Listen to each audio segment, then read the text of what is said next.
Magandang gabi mga kadanyel, mga idol. Meron tayong bagong gawa na nozzle burner. Malaki to mga kadanyel, para to sa 5 inches na chamber o kaya 6 inches pwede to. Yan o. Bali ito pala, na-trade na to 1 1/4 in PT. Itong inside in PT yan, 1 1/4. At bali pala yung haba nito nasa 8 cm, yun o, 80 mm. At yung pinakatap niya,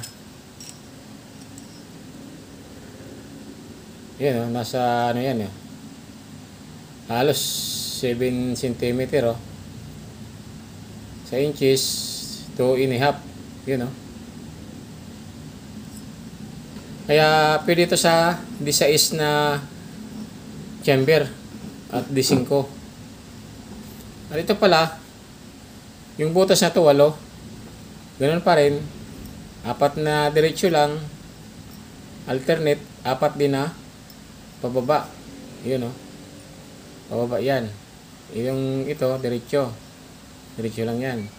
8 yan. At itong pangalawang layer, diretso lang yung lahat yan. At ito yung size pala nito, 2.5.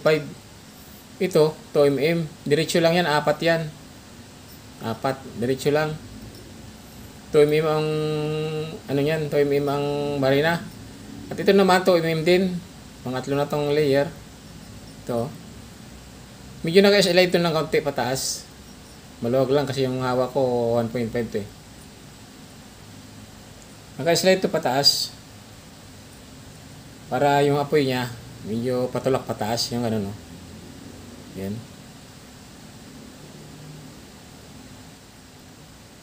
8 rin to, 8. Lahat yan pataas na kaunti. 2 mm yung barina. At ito, pinakatap niya, bali, ano pala to, 27 na butas. Yan, 1.5 yan. Itong hawak ko 1.5. Naka-degree yan ng 45 degrees pala. Yan o. Yan. Lahat yan naka-degree. Para ito, palabas na to sa chamber yung apoy nito. Patutok na doon sa puwit ng kaldero. Hindi lang sentro talaga. Naka-sliding siya.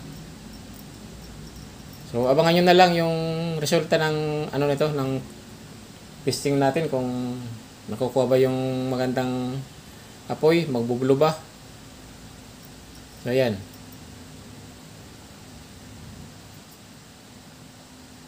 So, ayan, abangan nyo yung testing nito, nabarin na to.